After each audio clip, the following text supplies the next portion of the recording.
আসসালামু আলাইকুম রহমতুল্লাহি ওবরাকাতু। আজকে আমি এমন একটা বিষয় নিয়ে কথা বলবো যা আমাদের অনেকের কাছে ছোট মনে হলেও রাসূলুল্লাহ সাল্লাল্লাহু আলাইহি ওয়াসাল্লাম বলেছেন এটাই সবচেয়ে বেশি মানুষকে জান্নাতের দিকে নিয়ে যাবে। আমাদের নবীজি সাল্লাল্লাহু আলাইহি ওয়াসাল্লামকে জিজ্ঞেস করা হলো, কোন আমলের কারণে সবচেয়ে বেশি মানুষ জান্নাতে প্রবেশ করবে? তিনি উত্তরে দুটি জিনিসের নাম বললেন। প্রথমটি হলো তাকওয়া, অর্থাৎ আল্লাহর ভয়, আর দ্বিতীয়টি হলো সুন্দর চরিত্র ও উত্তম আচরণ।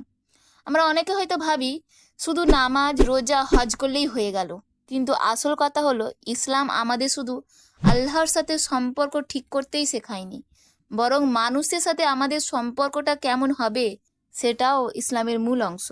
আপনি অনেক নামাজি লোক দেখবেন দেখবেন যে নামাজ পড়ে কপালে কালো দাগ করে ফেলেছে, কিন্তু বাসায় গিয়ে স্ত্রীর সাথে তার ব্যবহারটা কেমন? ঝগড়াটে। প্রতিবেশীর সাথে তার সম্পর্কটা কেমন? অশান্তি। অফিসের সহকর্মীদের সাথে কেমন আচরণ করে? রাগ, অভিমান, সম্পর্কে টানাপোড়েন। এমনটা কি আমাদের আশেপাশে হয়? হ্যাঁ হয়, অবশ্যই হয়। কিন্তু এত ইবাদত করেও যদি আমরা ইসলামের এই আসল শিক্ষাটা বুঝতে না পারি, তাহলে তো অনেক বড় কিছু থেকে আমরা বঞ্চিত থাকছি, তাই না?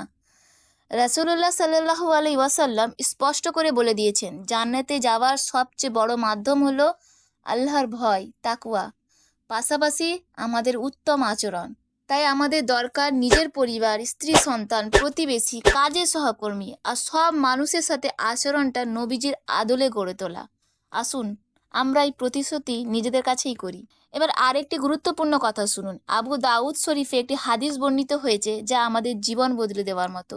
রাসূলুল্লাহ সাল্লাল্লাহু আলাইহি ওয়াসাল্লাম বলেছেন, যে ব্যক্তি তর্কের সময় জানেও যে সে সঠিক, তারপরেও সে তর্ক বন্ধ করে দেয়, আমি তার জন্য জান্নাতের একেবারে সীমানায় একটি ঘরের নিশ্চয়তা দিচ্ছি।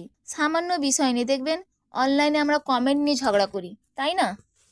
ফেসবুকে গালিগালাজ করি, সামনে বসে থাকলে তো কথাই নেই আর। কিন্তু নবীজি বলেছেন, তুমি যদি হক অর্থাৎ সঠিক পথে থাকো, তারপরেও যদি তুমি নিজে থেকে ঝগড়া থামিয়ে দাও, তাহলে আল্লাহ রসুল তোমাকে জান্নাতে ঘরে গ্যারেন্টি দিচ্ছেন। এটা কত বড় সুসংবাদ। এরপর তিনি আরও বলেন, আর যে ব্যক্তি মজা ঠাট্টা করার সময়ও মিথ্যা বলা থেকে বিরত থাকে, আমি তার জন্য জান্নাতের মাঝখানে একটি ঘরে গ্যারেন্টি দিই। মানুষ প্রায় হাসি ঠাট্টায় মিথ্যা বলে ফেলে, কারোর সাথে মজা করার নামে মিথ্যা গল্প বানায়, কিন্তু নবীজি বলেছেন, যার স্বভাব এমন যে মজার সময়ও সে মিথ্যা বলে না, তার জন্য জান্নাতের মাঝখানে ঘর। এরপর সবচেয়ে বড় বিষয়টি শুনুন। তিনি বলেন, আর যে ব্যক্তির চরিত্র ও আচরণ সবচেয়ে উত্তম, আমি তার জন্য জান্নাতের সর্বোচ্চ স্তরে মানে উপরের দিকে একটি বাসস্থানের গ্যারেন্টি দিই। ভাবুন তো, শুধু আচরণ সুন্দর করার কারণে জান্নাতের সবচেয়ে উঁচু মর্যাদা। তাহলে এখন বলুন আমাদের আচরণটা ঠিক কেমন করা দরকার? এটা কিন্তু ছোট আমল না, দয়া করে চিন্তা করুন আপনারা। কারোর সাথে দেখা হলে সালাম দেওয়া, সুন্দর করে কথা বলা, কারোর জন্য ভালো দোয়া করা, হিংসা বিদ্বেষ অহংকার থেকে বেরিয়ে আসা, সবসময় হাসি মুখে থাকা, এগুলো কি ছোট আমল? না, এগুলো জান্নাতের চাবি। আপনারাই বলুন, এই আমলটা ছোট নাকি বড়? কমেন্টে লিখে জানান। রাসূলুল্লাহ সাল্লাল্লাহু আলাইহি ওয়াসাল্লাম নিজে সবার সাথে কত মধুর ব্যবহার করতেন, সেটা আমাদের সবার জানা। ছোট বড়, পুরুষ নারী, বন্ধু শত্রু, সবার সাথে তিনি ছিলেন মিষ্টভাষী, সদাচারী। আমাদেরও তো উচিত নবীজি সে আদর্শকে নিজের জীবনে ধারণ করা। আজের এই ছোট্ট আলোচনা থেকে আমরা যদি শিখি যে শুধু নামাজ রোজা নয়, মানুষের সাথে ভালো ব্যবহার ও জান্নাতে নিয়ে যায়, তাহলে আমাদের জীবন বদলে যাবে, তাই না? নিজের আচরণকে নবীজির আদলে গড়ে তুলুন। আল্লাহ আমাদের সবাইকে উত্তম চরিত্রের অধিকারী করুন।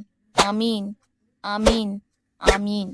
আর আমার এই ছোট্ট প্রচেষ্টার সাথে যুক্ত থাকতে চ্যানেলটি সাবস্ক্রাইব করতে ভুলবেন না। আসসালামু আলাইকুম ওয়া রাহমাতুল্লাহি ওয়া বারাকাতুহু।